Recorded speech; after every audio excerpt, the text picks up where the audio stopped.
are places in America that never truly sleep, and one of them still waits, quietly breathing in the middle of Colorado's cold mountains. They call it the Hotel That Never Sleeps, a grand building that once welcomed travelers, dreamers, and the lost. But after what happened inside, the doors were sealed forever. Or so they say. But tonight, one sound, one light, one whisper will tell you that it's still awake, if you have the courage to keep watching. Then don't forget to subscribe to Forgotten America, because what you're about to hear is not fiction. It's a story that was buried in real history, and some people still swear they've heard the hotel breathe. In 1912, a small town near Estes Park, Colorado, celebrated the grand opening of the Halcyon Peak Hotel. It was built by a reclusive millionaire named Edward Finch, who claimed the mountain air could cure the tired soul. The locals admired the hotel's beauty. White marble floors, long hallways with crystal chandeliers, and a piano in the lobby that never stopped playing. But even from the first week, something was wrong. Guests began complaining of sleepless nights. They would hear footsteps pacing above their rooms, even when no one was staying on that floor. The night manager once wrote in his logbook, "The hotel never sleeps. It moves when no one is watching." No one took him seriously until he disappeared. His room was found locked from the inside, lights still on, his pen still moving in his hand. Edward Finch dismissed it all as superstition. But that night, the piano played by itself, and every clock in the building stopped at 3:07 a.m. From then on, no guest stayed more than one night. Decades later, in 1958, the hotel was reopened by Finch's grandson, hoping to restore the family legacy. He hired workers to renovate the old structure, fresh paint, new floors, brighter lights. But when they reached the top floor, the workers found room 313 nailed shut from the inside.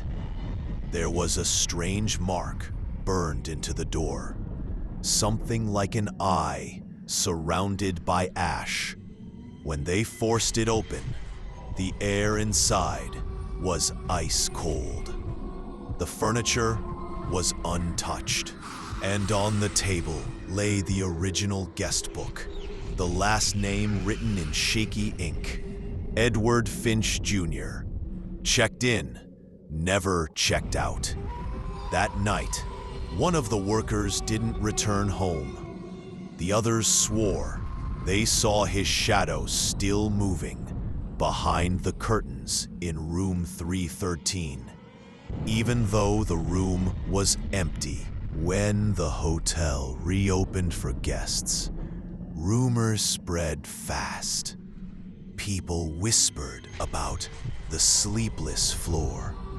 Some visitors claimed they could hear someone breathing just behind their shoulder when they walked the top corridor. Others said they saw a reflection in the mirror that wasn't their own. A man in a 1900s suit, staring back, whispering something they couldn't understand. Housekeepers refused to work after sunset.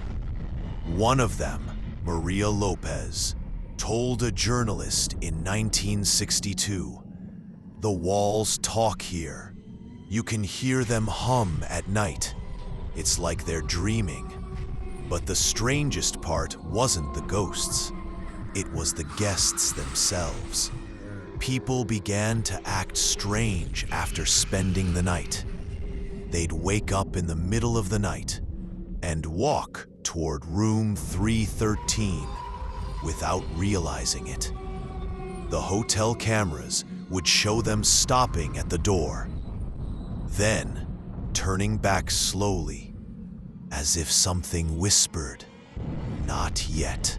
When authorities tried to close the building again, the Finch family resisted. They claimed the hotel wasn't haunted. It was alive, and they couldn't destroy what was part of their bloodline. In 1971, a group of university students came to investigate. They brought cameras, microphones, and tape recorders, hoping to prove or disprove the haunting. What they captured was never officially released. Only fragments survived. The footage begins with laughter, young voices echoing through the empty halls. Then, as one student walks past room 313, the camera flickers. He whispers, "Did you hear that piano?" The audio cuts to static, and when it returns, all you hear is breathing. Heavy, close, and wrong. Authorities found the student's car, still parked outside, 3 days later. The keys were in the ignition, the doors open, but no one was inside. Their footage was found on the lobby floor, burnt along the edges, as if touched by lightning. After that night, the Halcyon Peak Hotel was closed permanently by the state. The Finch family vanished from public life, and the building was fenced off.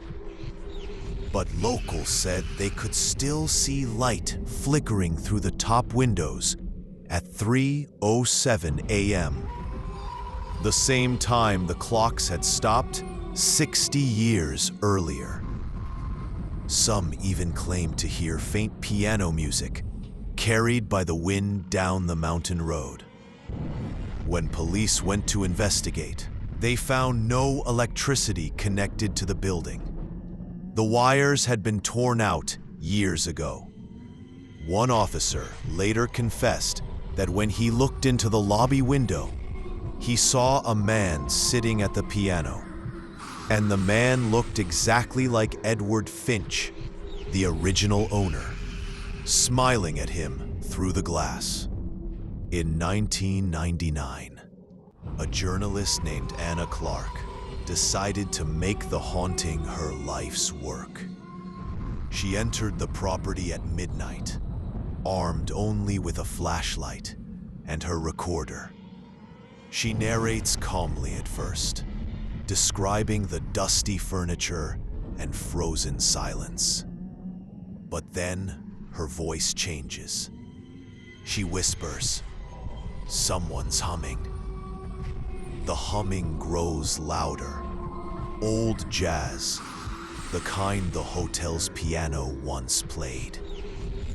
She moves closer to the sound, the recorder crackling. Room 313. "I found it. The door's cold." The audio ends abruptly with a single word, whispered in her own voice, but reversed, like the hotel itself was speaking through her. To this day, no one knows where Anna Clark went. Only her tape recorder was found on the lobby steps, still running. In 2018, the state announced that the hotel would be auctioned for redevelopment. developers arrived with drones, cameras, and blueprints. Every single drone crashed within 20 meters of the building. Their footage showed static. Then, the faint outline of a hand pressing against the lens. That night, the project was canceled. The investors claimed equipment failure, but the locals said otherwise. They believed the hotel was protecting itself, refusing to sleep again. 2 years later, in 2020, a travel vlogger named David Reynolds secretly entered the hotel to film for his YouTube channel. He live-streamed everything, laughing, joking, teasing his audience about hunting ghosts. The stream had 10,000 live viewers when his flashlight flickered. Viewers watched as the light revealed someone standing at the end of the hallway. A man in an old suit, head tilted, eyes open, but empty. David called out, thinking it was a prop. Then the man raised his hand and pointed directly at the camera. The screen went black. The live chat exploded with panic. David's phone was later found outside the hotel, still recording. The final frame showed the piano in the lobby, keys pressed down, one by one, playing the same tune from 1912.